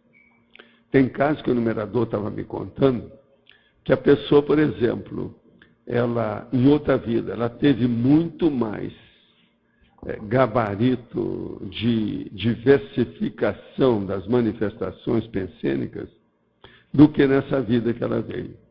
Que agora ela está depurando determinada coisa que ela precisa, ela não pode ter aquela visão grande que ela já usou na outra vida. Por que não? Ela está focada ela no problema? Ela está presa, é o processo da interiorose. Por isso que eu falo, pense grande. Eu vivo dizendo isso. Sim, é verdade. Cosmovisão, cosmovisiologia. Olha a panorâmica das coisas. Por exemplo, o primeiro livro que eu escrevi mais sério, o negócio foi Panorama das Experiências Fora do Corpo. É para mostrar o processo do panorama. Porque toda pessoa que fica bitolada é um fóssil. Ela está no passado dela, e pontual. Aquele passado tem um buraco. Nós temos que sair do poço. Uma pessoa está no poço, ela olha, ela vê o céu. O céu é redondo assim, ó, para ela, pequenininho. Às vezes alguns metros só que o poço deixa ela ver. Ela não tem noção do que tem fora. Entende como é que é? Obrigada. Mas então, vocês podem pegar ali o microfone, se quiser. Tem outros aqui. Bom, pessoal, fazendo aqui a atualização em relação ao tertuliário e também ao projeto Amigos da Enciclopédia. A boa notícia em relação ao tertuliário, dentro da nossa campanha aí de arrecadação das cotas de 10 mil, nós já conseguimos mais uma cota, então agora só estão faltando 14 cotas, ou 140 mil reais, mas já está funcionando. Então, quem tiver interesse e possibilidade, os teletertulianos também, nós estamos com essa campanha da arrancada final para o tertuliário, para não parar com as obras do tertuliário, que são 14 cotas de 10 mil reais. Se a pessoa não tiver, ela pode se juntar com outra, por exemplo, cada uma com 5 mil, ou um grupo de pessoas, não importa, tem as unidades aí das instituições, que podem também constituir cotas. O importante é que a gente consiga levantar esse valor. Então, faltam só 14 cotas agora e a arrancada final para a gente conseguir aí concluir o tertuliário. Bom, pessoal, vocês aqui estão assistindo a tertúlia, os teletertulianos também, e a tertúlia é parte do projeto da Enciclopédia da Conscienciologia, onde a gente aqui discute os verbetes, né, e estamos contribuindo para a elaboração e também futuramente para a publicação da enciclopédia. O programa Amigos da Enciclopédia é esse programa que dá suporte, tá, a essa estrutura que está elaborando essa enciclopédia, que tem o professor Valdo à frente na coordenação desse projeto. Hoje, né, dia 30 de outubro, nós somos 307 amigos da enciclopédia, com mais 5 inscrições que estão sendo efetivadas essa semana. Então, a gente está somando mais 6. 313 amigos da enciclopédia. Então, a gente já praticamente rompeu a barreira dos 300 amigos e a nossa meta é chegar nesses 400 amigos. Por quê? Essa arrecadação que nós estamos fazendo, ela é voluntária, tá? Então, as pessoas que tiverem condições de contribuir, de ajudar, são sempre bem-vindas. Pode, como o Loche comentou, pode ser uma pessoa, né, uma cota de R$60 por mês durante um ano, pode se juntar em 2 pessoas ou em 3 pessoas também, cada um com R$20, a gente faz uma cota. E essa arrecadação de 400 vai dar o suporte para que a estrutura se mantenha, digamos assim, sem muita dificuldade, né? A gente sabe que esses 400 amigos vão poder dar o suporte para o Holociclo, para a Holoteca e também para o tertuliário. Vocês podem fazer inscrição aqui na recepção do CAEC, procurar a mim ou a professora Ieda e a gente pode conversar. Obrigado. Aqui outra pergunta, aqui é o seguinte: como dosar com equilíbrio a busca das rememorações da nossa bagagem pré-ressomática com a neofilia evolutiva? Olha, o que eu vejo aqui é juntar a fome com a vontade de comer da pessoa, do ponto de vista, vamos dizer, de homeostasia, dentro daquilo que ela procura. Ter uma vontade decidida, ter uma intenção positiva, buscar acertar através da cosmoética, insistir naquilo que a pessoa tem como perfil, como tendência, como skills, como potenciais. E fazer isso produzir em favor da assistencialidade. Isso não tem muita novidade, não. E não tem milagre, não. O processo é de esforço pessoal, casando essas condições simultaneamente. A bagagem pré-ressomática é a neofilia, quer dizer, a pessoa gostar da coisa nova. O problema todo nosso, dentro da mnemossomática, ou seja, o corpo da nossa memoriologia, é saber casar o passado com o presente que já é o futuro. Então, esse casamento é importante. Aquela pessoa, por exemplo, que ela ainda lastima o período infantil dela e fala para você assim, vida boa que eu tive era na minha infância, não tinha nenhuma preocupação, não havia papagaio no fim do mês para pagar, que não sei. Essa pessoa, ela está fora da realidade dela. A pior fase da vida humana é a fase infantil. Agora, a gente não pode falar porque as mães vão gritar, a obstetrícia grita, a ginecologia grita, a puericultura grita, a pediatria vai gritar. Mas que a realidade está aí, está, e não adianta. E eu repito, a pior fase da vida humana é realmente a infância. Porque você é mais vegetal ou animal subhumano do que consciência. O problema nosso é ser consciência, saber o que a gente quer, ver qual é a nossa intenção, melhorar as nossas atividades, os nossos atos, as nossas ações. E para isso, a gente tem que ter maturidade, tem que ter equilíbrio, tem que ter chegado à adultidade. Se não vai ser, isso como é que vai ser? Uma criança, o cérebro dela não está constituído. Tudo que ela lembra é fragmentado. Você já pensaram, por exemplo, aquela pessoa adulta, tem 30 anos, chega perto de você e ela lembra tudo lacunado, ela está com o cérebro de criança. O cérebro dela ainda não está constituído. Por quê? Ela não tem lembrança inteira, completa, daquilo que ela vivenciou. Vocês estão entendendo bem como é que é isso? De modo que a criança, toda a lembrança dela é fragmentária.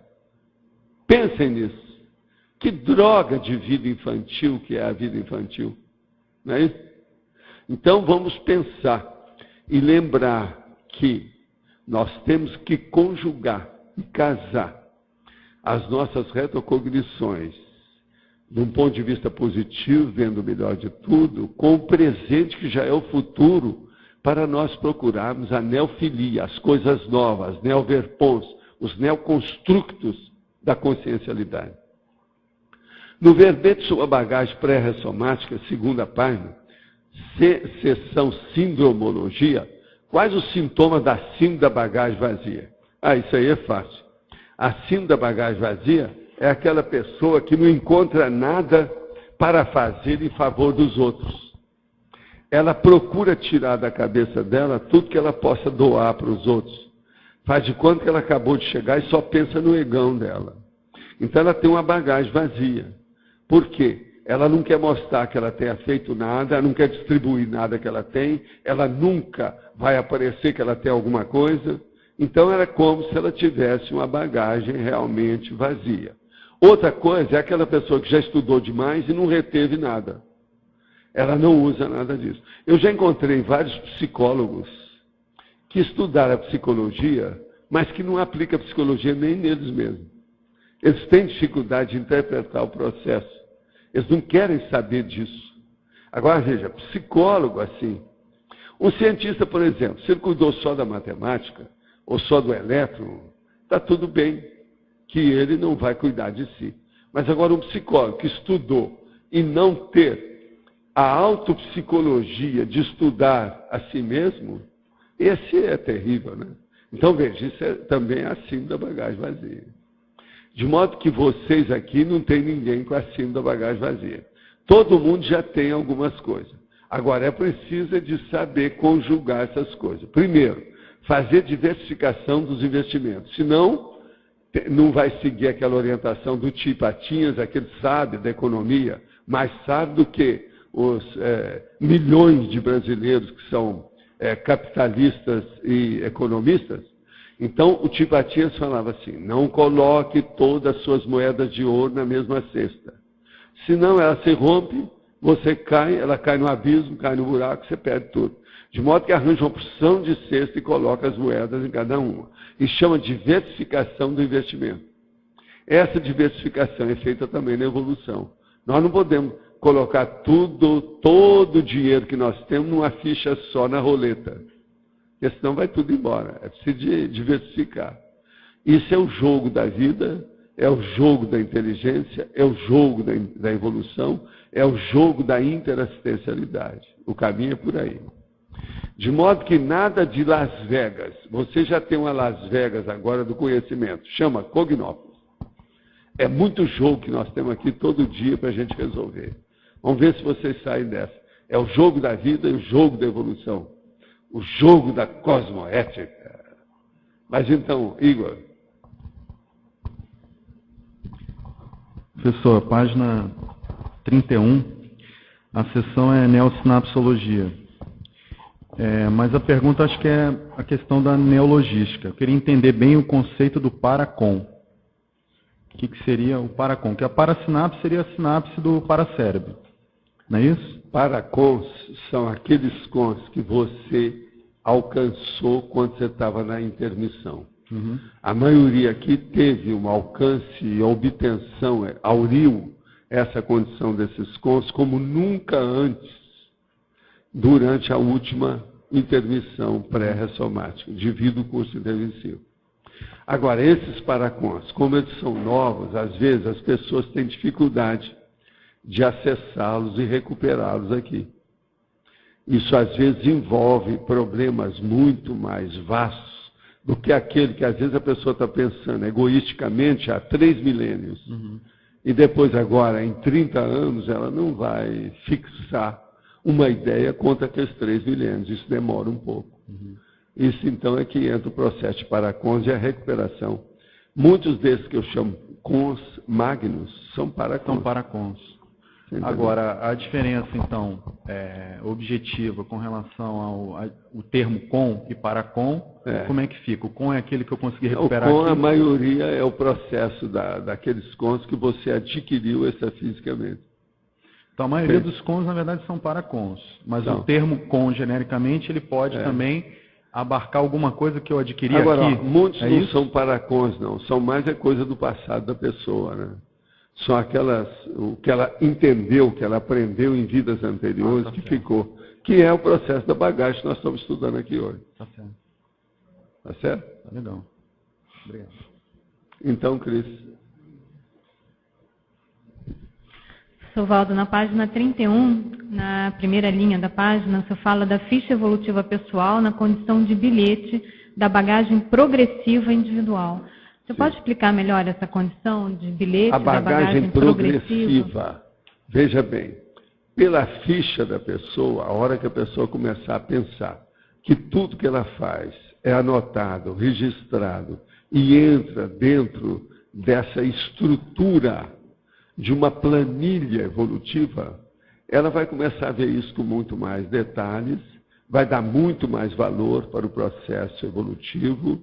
E ela vai ver que essa ficha é como se fosse um bilhete para abrir as portas da evolução para ela.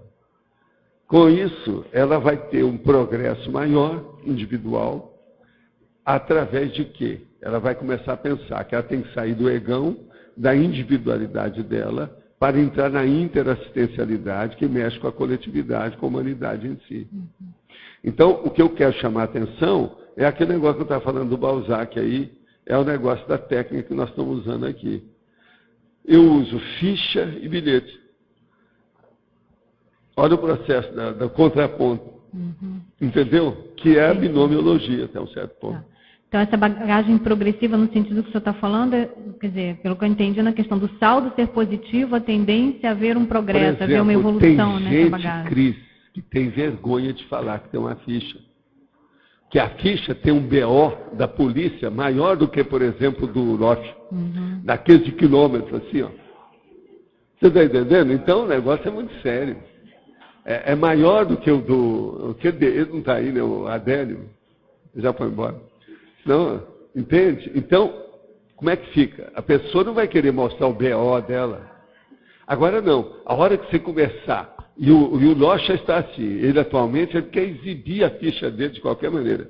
Que já começou a ficar no azul. No azul. Está tudo bonito. Já saiu do vermelho. Não é isso? Então, o problema todo é esse. Nessa hora, ele virou um bilhete da bagagem evolutiva. Progressiva. Agora, a gente caberia falar de uma bagagem regressiva? Quando essa ficha ainda está vermelha ou quando o saldo é negativo? Sim, não há dúvida. É uma bagagem que vai afetar a pessoa do ponto de vista da regressão. E outra coisa, às vezes a pessoa não percebe isso. Quem está examinando, por exemplo, dentro da conscienciometria, que examina o caso, é que vai ver, né? Olha, você está marcando passo. Há uma regressão na sua vida. Que você até coloca que toda estagnação representa uma regressão. Então, quando não há essa progressão do seu ponto de vista evolutivo, quando o saldo está acumulado negativamente, a gente pode falar de uma bagagem regressiva. Fossilizada, como eu chamo. É um fóssil. Então, caberia pensar na questão da bagagem regressiva. É então. Isso aí, a bagagem regressiva. Tá bom? Mas então, chefe. Tudo bom? Então, eu queria, nessa base de bagagem, essas coisas, puxa o microfone. Para cima, então, que já estou corcunda. Fala a boca bem no que já estou corcunda. Isso, assim. Fala bem alto. Então, eu cheguei atrasado aí, mas esse tema aí tem muito a ver, você falando de planilha agora, de uma vida, de outras vidas, com o processo de banco de dados, né? Com esse total. Com esse peso todo de informação, você se mantém no pico de discernimento. E o processo da arquivística, da arquivologia. Então, da sistemática e da arquivística, né? Então, a gente fazer... Tudo isso que você está fazendo envolve isso aí. Então, tudo aquilo que você está fazendo na computação. Então, isso que eu estou falando. Então, essa expansão para os espaços de esse listas... bilhete eu posso oferecer para você. O bilhete de hoje, que é essa... Sabe? Esse passa o formato das coisas. Então, esses espaços pessoais ou individuais também dizem respeito ao processo todo de conscienciomática, esses espaços arquivísticos. Perfeito. E a sistemática disso. Porque senão é tão pesado, a gente tem tanta coisa, né, que você se manter na ponta de pico de inteligência, de discernimento, fica difícil às vezes, né? Não, mas é a hiperacuidade. Então, mas com... Holomaturidade. Sim, mas com o uso de tecnologia, né? Lógico, tem que usar. Quanto mais você usar, melhor. É o que você está tentando essas fazer fichas aí, na da coleta de dados, você me passa isso. Pois é, preciso entrar, é por aí. É o jeitão. Agora, hoje tem muita gente para falar alguma coisa aí? Ah, é? Então, acho que talvez é o caso, né? Jardim, pode começar.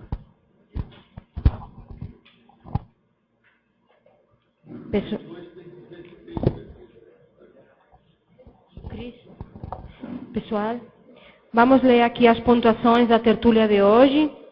Tivemos 24 votos online. O professor Valdo respondeu 11 perguntas e assignaram o livro de presença a 67 pessoas. E 15 pessoas aqui foram respondidas pelo professor Valdo também. Verbetes para amanhã. Adorno consciencial, agenda vazia, antidoutrinação, atrator, categoria da mini-peça interassistencial, coabitante, coativação atributiva, coleta seletiva, consciência retardatária, consim large, consim problema, cuidadologia, deslanche existencial, evitação da evitação, flexibilidade cognitiva, hibernante. Tem 3 recados. Flávia, Rodolfo, Mabel. Rodolfo.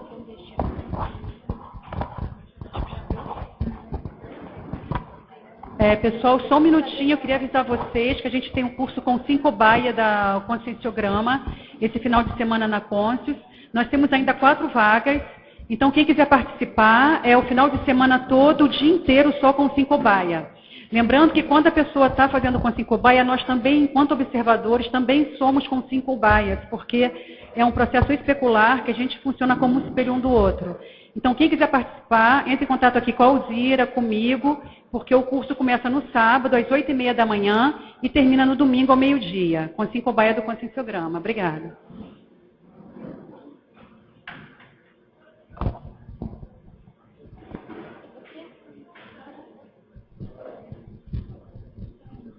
Bom, boa tarde a todos. A Apex convida todos vocês para participar da conferência online neste sábado, tá? Às 15h30, ou seja, 1 hora depois da tertúlia. O tema desse sábado será uma biografia de Sérgio Vieira de Mello. Para quem não se lembra, Sérgio Vieira de Mello foi aquele diplomata, né, brasileiro que dessomou num atentado lá em Bagdá. Então, a conferencista é Elizabeth Rodrigues, vai estar passando para todos vocês. Todos estão convidados, basta entrar no site da Apex, aqui para todos aqui, fixarem, tá? O site da Apex, www.apexinternacional.org. Aqui. Ok. E quem ainda não pôde participar, nós já gravamos as palestras anteriores, estão através do áudio no site. Basta entrar no site e assistir as palestras anteriores, ok? Muito obrigado. Lembrar a todos que amanhã vence o prazo do curso Tenebres Avançada com preço promocional. Então, quem tiver interessado em fazer esse curso, que é com o professor Valdo, nos dias 27 e 28 de dezembro, façam as inscrições até amanhã na recepção do CAEC. Muito obrigada.